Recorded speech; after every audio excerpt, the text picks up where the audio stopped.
لله رب العالمين والصلاة والسلام على سيد الأنبياء والمرسلين نبينا محمد وآله وصحبه أجمعين ومن تبعهم بإحسان إلى يوم الدين. أما بعد، أعوذ بالله من الشيطان الرجيم. قل من كان عدوا لجبريل فإنه نزله على قلبك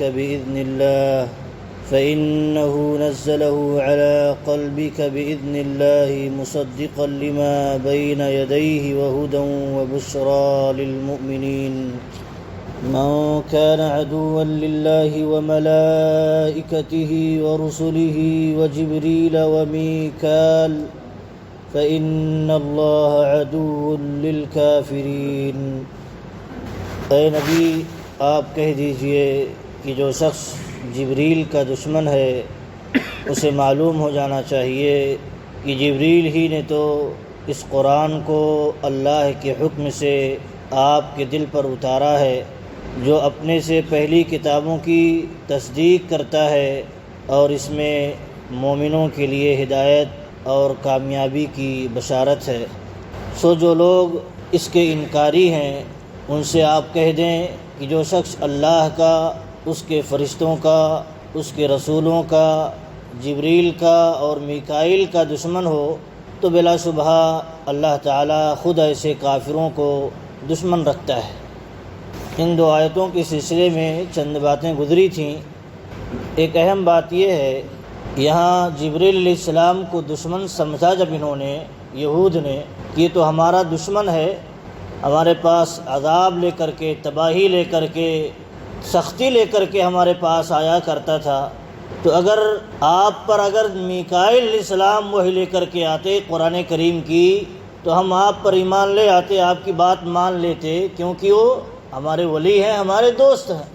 لیکن چونکہ جبریل علیہ السلام لے کر کے وہی آتے ہیں اور وہ ہمارے دشمن ہیں، اس لیے ہم آپ کی بات کو اور آپ کے اوپر نازل قرآن کو نہیں ماننے والے، ایمان نہیں لانے والے.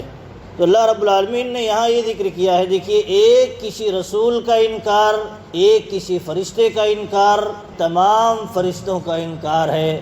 تمام فرشتوں کو دشمن سمجھنا ہے، یہاں تک کہ اللہ کو دشمن سمجھنا ہے، رسولوں کو دشمن سمجھنا ہے، اور خود میکائیل جس کی تم کہتے ہو دوست ہیں وہ ہمارے، ان کو بھی اپنا دشمن سمجھنا ہے. جب حق کی لڑی میں سب ایک ہی صف میں کھڑے ہوں اور پروئے ہوئے ہوں تو ایک کا انکار گویا سب کا انکار ہو جائے گا. کسی ایک اہل حدیث عالم کا انکار حق کی بنیاد پر کسی حق کو اختیار کیے ہوئے ہے تو گویا سارے اہل حدیث عالم کا انکار ہوگا، علماء کا انکار ہوگا. جیسے اہل الحدیث کہتے ہیں ہم صحابہ کے متعلق ہمارے ایمان ہے کہ صحابہ کرام کی ہم خوبیاں بیان کرتے ہیں، خامیاں نہیں بیان کرتے، ہم خاموش رہتے ہیں، کیونکہ رب العالمین نے ان کا جو مقام و مرتبہ دیا ہے، ان کا مقام و مرتبہ بہت اعلیٰ اونچا ہے، ہم ان کے متعلق کوئی زبان درازی نہیں کر سکتے. اب کوئی کسی ایک اہل حدیث عالم کے اس بات کو لے کر کے اس کے خلاف باتیں کرے تو گویا سارے اہل الحدیث علماء کے متعلق وہ باتیں کر رہا ہے، کیونکہ سب کا یہی عقیدہ ہے. دیکھیے، جب ایک ہی صف میں سب کھڑے ہوں، حق کے دائرے میں سب ایک ہی صف میں کھڑے ہوں تو کسی ایک کا انکار گویا سارے کا انکار ہے، بھلے وہ زبان سے نہ کہے. اگر کہے ہم جبریل علیہ السلام کو اپنا دشمن سمجھتے ہیں تو سارے فرشتے جو ہیں وہ تو سب اللہ کے حکم کے ہی پابند ہے، جیسے جبریل علیہ السلام پابند ہیں، تو گویا وہ سارے فرشتوں کو اپنا دشمن سمجھ رہا ہے، بھلے کہے نہ کہے.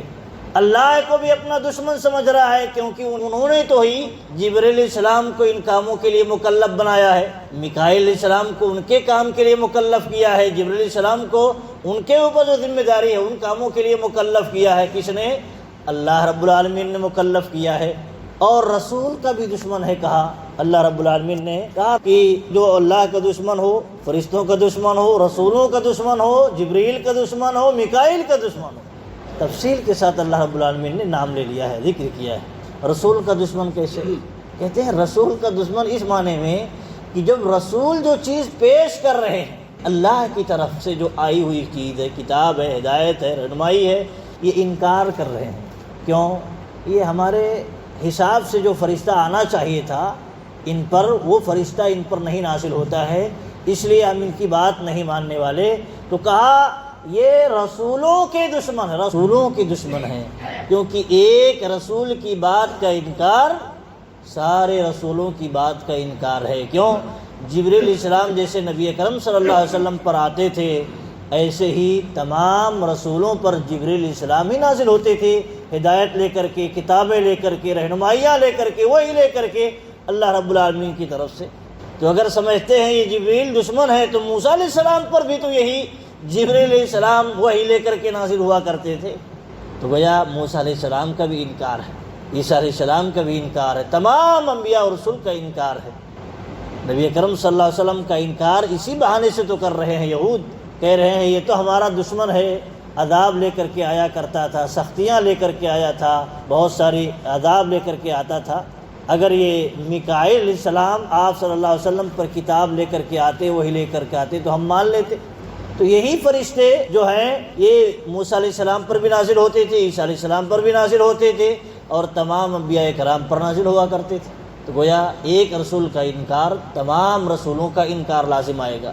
اور آگے اللہ رب العالمین نے بہت اہم بات ذکر کی ہے، کہا فَإِنَّ اللَّهَ عَدُوٌّ لِّلْكَافِرِينَ، اللہ رب العالمین کافروں کا دشمن ہے، کافروں کا دشمن ہے، اور اللہ رب العالمین مومنوں کا دوست ہے۔ کافروں کا دشمن ہے تو مومنوں کا دوست بھی ہے۔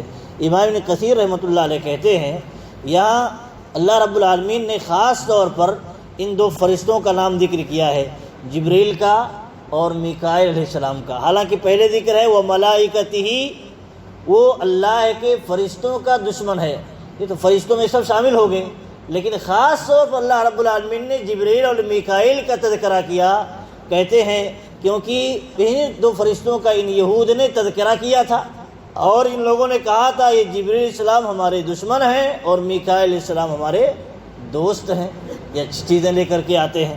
تو اللہ رب العالمین نے یہ ذکر کیا کہ جو کسی ایک سے دشمنی رکھتا ہے تو دوسرے سے بھی دشمنی وہ گویا رکھتا ہے، اگرچہ اظہار نہ کرے۔ اور یہاں ایک بات اہل علم ذکر کرتے ہیں کہ اللہ رب العالمین نے یہاں یہ ذکر کیا جو کسی ایک فرشتے کو دشمن سمجھے، ایک فرشتے کا انکار کرے نہیں مانے، ایک رسول کا انکار کرے نہیں مانے، تو وہ کیا ہے؟ کافر ہے۔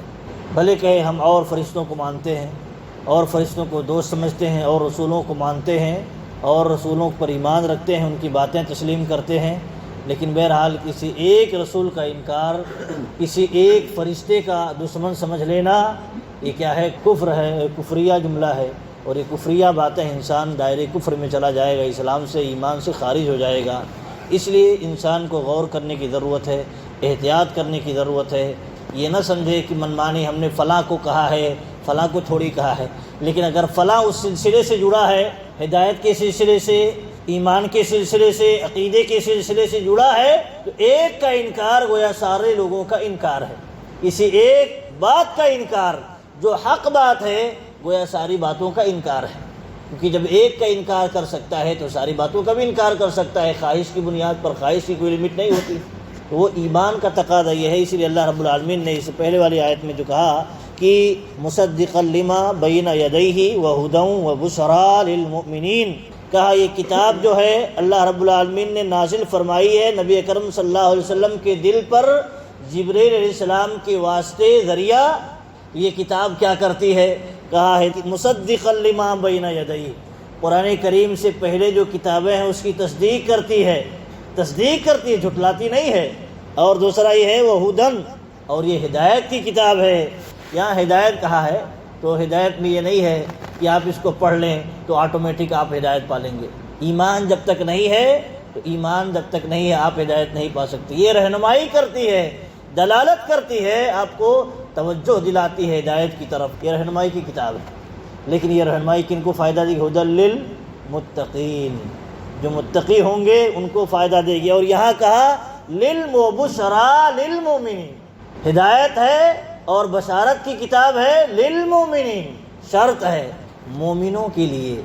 اگر ایمان ہے تو یقیناً یہ کتاب آپ کو ہدایت کی راہ پر کھڑا کر دی، لا کر کے آپ کو بشارت سنائے گی، جنت کی بشارت، ثواب کی بشارت، خیر و بھلائی کی بشارت سنانے والی یہ کتاب ہے۔ کہا للمؤمنین، لیکن اصل پاور یہ ہے، اصل طاقت یہ ہے مومنوں کے لیے ہے۔ ورنہ آپ دیکھیں یہود نالج تھا، علم تھا، معلومات تھی، ساری چیزیں تھیں ان کو، لیکن انہیں یہ چیزیں فائدہ نہیں دیں، کیونکہ ان کے ہاں ایمان نہیں تھا۔ ایمان اصل شرط ہے، ایمان جب ہوتا ہے تو ساری چیزیں فائدہ دینے والی بن جاتی ہیں، اور ایمان جب نہیں ہوتا ہے وہی چیزیں اس کے لیے نقصان دہ بن جاتی ہیں، وبال جان بن جاتی ہیں۔ تو اس لیے ضرورت ہے ایمان کی، اصلاح کی، تقویٰ کی اور اللہیت کی، میں اصلاح کی ضرورت ہے۔ یہاں ہم سب کے لیے سبق ہے، اور اللہ رب العالمین نے جو ذکر کیا ہے کہ کوئی کسی ایک فرشتے کا انکار کرتا ہے، دشمن سمجھتا ہے، کسی ایک رسول کو دشمن سمجھتا ہے، انکار کرتا ہے، تو وہ کافر ہے، وہ اللہ کا دشمن ہے، وہ رسول کا دشمن ہے، وہ تمام فرشتوں کا دشمن ہے۔ اللہ رب العالمین سے دعا ہے کہ اللہ رب العالمین ہمیں حق باتیں سننے، سمجھنے اور اس کے مطابق عمل کرنے کی توفیق دے، اور اللہ رب العالمین ہمیں ان یہود کے نقش قدم پر چلنے سے بچائے، شیطان کے نقش قدم پر چلنے سے بچائے۔ آمین۔ وصلی اللہ علی نبینا محمد وآلہ وصحبہ اجمعین۔ السلام علیکم ورحمۃ اللہ وبرکاتہ۔